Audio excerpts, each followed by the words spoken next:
In 1963, a team of archaeologists from the University of Chicago surveyed a barren hilltop in southeastern Turkey. They noted some broken limestone slabs, concluded it was nothing more than a medieval cemetery, and they moved on. For 3 decades, that hill sat quietly above the plains of Haran, the same plains where, according to the book of Genesis, Abraham once lived. Farmers plowed around it, shepherds rested in its shade. No one looked twice, but beneath the surface, just a few feet below the dry grass and scattered stones, lay the oldest known temple ever built by human hands. A structure so ancient, it predates Stonehenge by 6,000 years, predates the Egyptian pyramids by 7,000, predates the invention of writing, the wheel, pottery, and even agriculture itself. This is the story of Gobekli Tepe, and how one hilltop in Turkey quietly shattered everything we thought we knew about the birth of civilization. In 1994, a German archaeologist named Klaus Schmidt was reviewing that old Chicago survey report. Something about the description didn't sit right with him. Medieval cemeteries don't usually feature massive worked limestone, so he went to see for himself. What he found on the surface were flint tools, thousands of them. Neolithic flint, scattered everywhere. And those limestone slabs the earlier team had dismissed, they weren't random debris. They were the exposed tops of enormous T-shaped pillars still standing upright, buried under centuries of accumulated earth. Schmidt would later say that within minutes of arriving, he knew he was standing on something that would change the field of archaeology. He was right, but even he could not have predicted how deeply. He began excavating the following year, and what emerged from the earth, layer by layer, enclosure by enclosure, was something that simply should not have existed. Not there. Not then.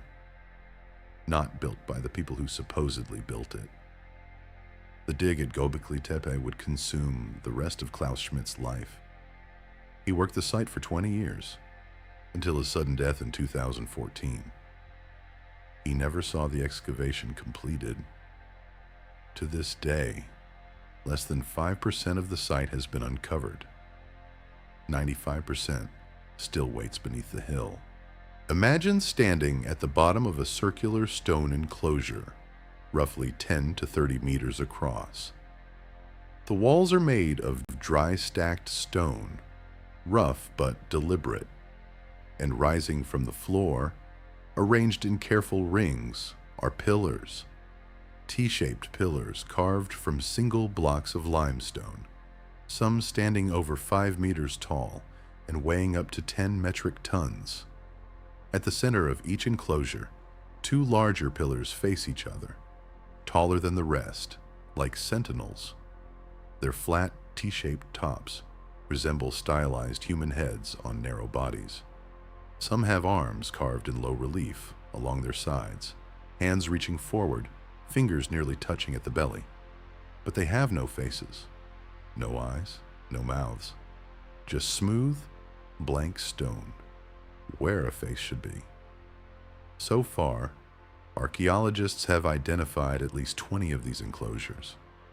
Each one is slightly different in layout, in the arrangement of pillars, in the carvings they bear, but all follow the same fundamental design: concentric rings of T-pillars within a circular or oval wall with 2 dominant central pillars. And these enclosures are not on one level. They are stacked. The deeper you dig, the older the layers. And remarkably, the older layers are more sophisticated, not less. The earliest enclosures, dating to around 9600 BC, are the largest and most finely carved. The later ones, built over the following centuries, are smaller and rougher. This is the opposite of what archaeology typically finds. Usually, human construction improves over time. At Gobekli Tepe, it declined, as if the original builders possessed a skill or a motivation that their descendants gradually lost. The pillars at Gobekli Tepe are not blank monuments. They are covered in carvings, elaborate, confident, and deeply strange. Foxes curl around the edges of the stone. Wild boars charge across pillar faces. Vultures spread their wings. Snakes coil and descend. Scorpions, cranes, aurochs, gazelles, wild ducks, spiders, a full bestiary of the Neolithic world, rendered in high relief with a precision that speaks of practiced hands and deliberate intent. Some carvings are more unsettling. On one pillar, a vulture appears to carry a round object, possibly a human head. On another, a headless human figure sits among birds. In Enclosure D, a pillar bears the image of a predator, possibly a leopard, with its ribs clearly visible as though the animal were starving or skeletal. There are no domestic animals anywhere, no cattle, no sheep, no goats. Every creature depicted is wild. This is a world before domestication, before fields and fences, before the comfortable certainties of settled life. And then there are the hands, those strange, faceless T-pillars, the ones with arms carved along their sides. They hold their hands at the waist, fingers interlaced, or resting gently, as though standing in quiet contemplation. They are not gods in any traditional sense. They are not warriors. They are not kings. They are something older than all of those categories. Figures from a symbolic vocabulary we have almost entirely lost. What were they meant to represent? Ancestors? Spirits? The builders themselves, abstracted into stone. After 30 years of excavation, no one can say with certainty. Here is where the story turns, and where the ground shifts beneath your feet. Gobekli Tepe was built around 9600 BC. That is not a rough estimate. Radiocarbon dating of organic material found within the fill of the enclosures places the oldest structures firmly in the 10th millennium before Christ. Some may be even older. To understand what that means, you have to hold the number against the rest of human history. In 9600 BC, there were no cities anywhere on Earth. No writing, no metalwork, no pottery. The wheel would not be invented for another 5,000 years. Stonehenge would not be raised for another 6,000. The Great Pyramid at Giza would not stand for another 7,000. Agriculture, the deliberate planting and harvesting of crops, was, at most in its earliest experimental stages, confined to a few scattered settlements in the Levant. The people who built Gobekli Tepe were, by every conventional measure, hunter-gatherers. They had no permanent homes. They followed the herds, gathered wild grains, moved with the seasons. They had no draft animals to haul stone, no metal tools to carve it, no wheels to transport it. And yet they quarried pillars weighing 10 tons from limestone bedrock, carved them with flint tools and obsidian blades, transported them hundreds of meters uphill, and erected them in precise geometric arrangements, all without any of the technologies we assumed were prerequisites for monumental construction. One unfinished pillar still lies in the quarry, half freed from the bedrock. It is nearly 7 meters long and would have weighed close to 50 tons. They were getting more ambitious, not less. This is not what hunter-gatherers are supposed to do. The entire framework of human prehistory, the one taught in every textbook, The one that says first came farming, then surplus, then settlement, then religion, then monuments, cannot account for Gobekli Tepe. The monument came first. For more than a century, the story of human civilization followed a neat, logical sequence. Humans learned to farm. Farming produced surplus food. Surplus allowed some people to stop farming and specialize as priests, builders, rulers. Settlements grew into villages, villages into towns, towns into cities. And somewhere along the way, religion emerged, temples, rituals, shared beliefs, as a byproduct of social complexity. This is the Neolithic Revolution as it was understood from V. Gordon Childe in the 1920s through the late 20th century. And it made intuitive sense. You need to eat before you can pray. Gobekli Tepe inverted the entire sequence. Here was a monumental temple complex, the product of organized labor, shared ideology, long-term planning, and sophisticated artistry, built by people who had not yet adopted agriculture. People who, by the old model, should not have had the social organization, the surplus labor, or the motivation to build anything at all. Klaus Schmidt proposed a radical reinterpretation. What if religion didn't follow agriculture? What if it preceded it? What if the desire to gather, to worship, to perform rituals at a sacred site was itself the force that drove people to settle down? What if they started farming, not because they discovered it was efficient, but because they needed to feed the workforce building the temple? The implications ripple outward. If Schmidt was right, then the entire engine of civilization, settlement, agriculture, social hierarchy, was not driven by economics or survival. It was driven by belief, by the need to gather, to create shared meaning, to build something larger than any single life. Not survival first, then meaning. Meaning first, then survival. The academic world did not embrace this idea easily.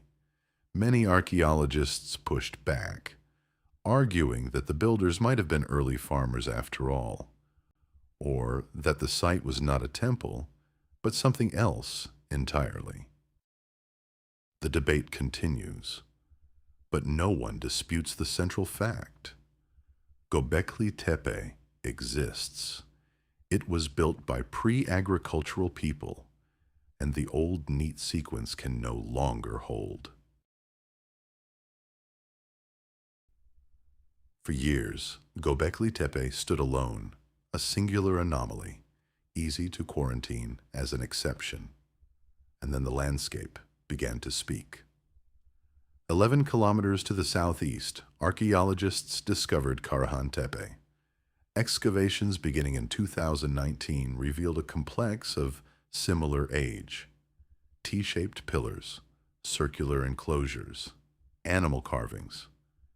But Karahan Tepe had its own character. One chamber, carved directly into the bedrock, contains a row of 11 pillar-like phalluses rising from the stone floor, facing a carved human head emerging from the wall. It is raw, visceral, unlike anything at Gobekli Tepe. Further surveys revealed more sites. Bonkuklu Tarla, to the northeast, yielded communal buildings and carved stone objects from the same era.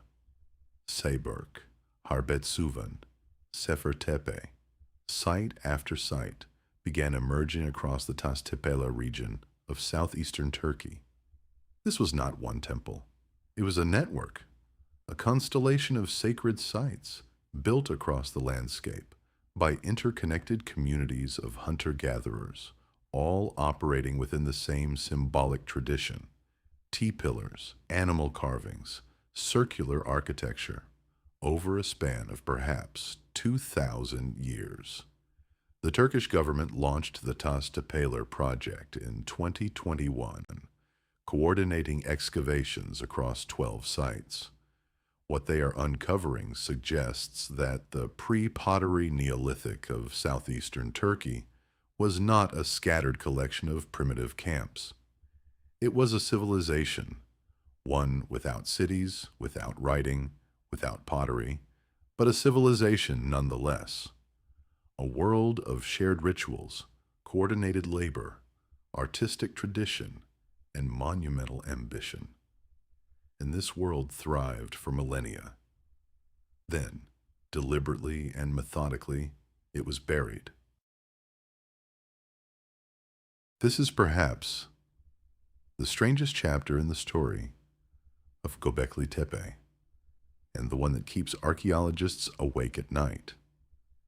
Sometime around 8000 BC, roughly 2,000 years after the first enclosures were built, the people of this region did something extraordinary. They filled the enclosures with rubble, not gradually, through neglect or natural accumulation, but intentionally. They carried thousands of tons of limestone fragments, animal bones, flint tools, and worked stone, and they packed it tightly around the pillars, filling each enclosure to the brim. They did not destroy the pillars. They did not topple them or deface the carvings. They buried them, carefully, almost reverently, as though putting them to sleep. This is why the site survived. While most Neolithic structures crumbled over the millennia, worn away by weather, and scavenged for building material, the enclosures at Gobekli Tepe were sealed inside their own protective cocoon of fill. The carvings remained sharp. The pillars stayed upright. 12,000 years of rain, wind, and human activity passed over the hill, and the temple beneath remained intact. But why? The fill was not random debris. It contained artifacts, worked flint, stone tools, animal bones, mixed in deliberately. Some researchers have suggested it was a ritual closure, a sacred act of ending. Others have proposed that each enclosure had a finite lifespan, perhaps tied to a generation or a specific spiritual cycle, and that burial was always the intended conclusion. There is another possibility, one that is harder to prove, but difficult to dismiss. The builders may have buried the site because the world was changing around them. By 8000 BC, agriculture was spreading across the region. Villages were forming. The old hunter-gatherer way of life, the one that had sustained the pillar builders and their rituals, was giving way to something new. Something that may not have needed these temples anymore. Did they bury the old world because the new one had arrived? Were these the last rites of a vanishing civilization?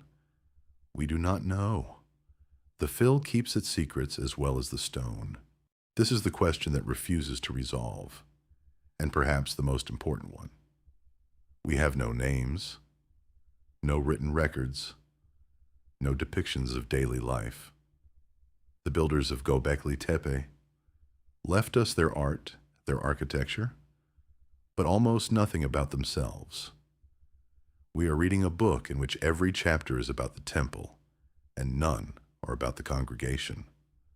What we can reconstruct comes from the edges, from the tools they left behind, expertly knapped flint, polished stone bowls, obsidian blades traded from sources hundreds of kilometers away, from the animal bones in the fill, mostly aurochs, gazelle, and wild boar, confirming a diet based on hunting, from the grain residues, wild einkorn wheat, gathered but not yet cultivated. These were not primitive people surviving on the margins. They were skilled hunters, experienced stone workers, and participants in a trade network that spanned much of the Near East. They had the organizational capacity to coordinate construction projects requiring hundreds of laborers over extended periods. And they had a shared symbolic language: the T-pillars, the animal carvings, the faceless figures that persisted across multiple sites and multiple centuries. Recent DNA analysis of burials from related sites suggests the population was genetically diverse, drawing from multiple lineages across the Fertile Crescent.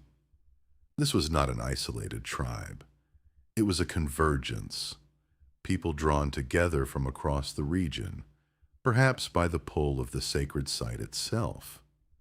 There is growing evidence that Gobekli Tepe may have been a pilgrimage center, a place where scattered communities gathered at specific times to worship, to feast, to carve new pillars, and raise new enclosures. The animal bones found in the fill are overwhelmingly from feasting, large-scale butchery of wild game, far more than a resident population would consume.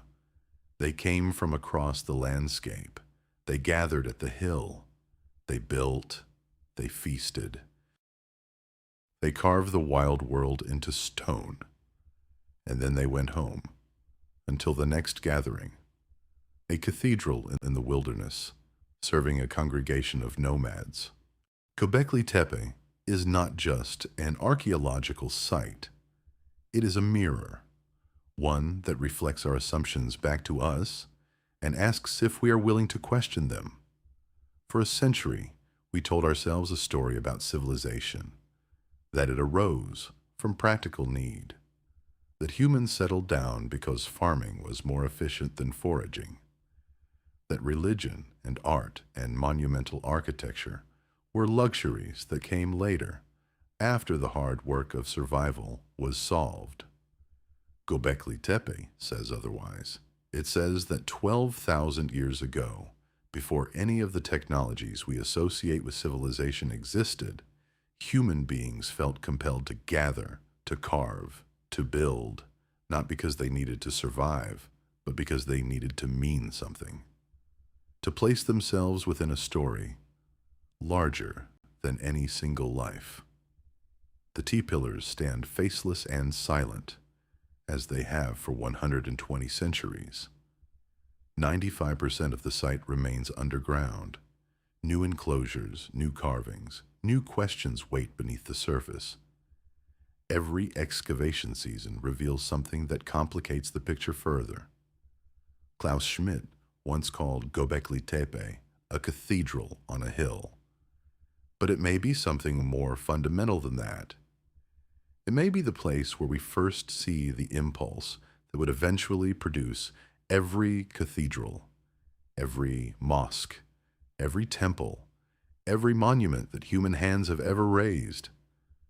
The impulse to build meaning out of stone. The hill kept its secret for 12,000 years. We have been listening for 30, and we have barely begun to understand what it has to say.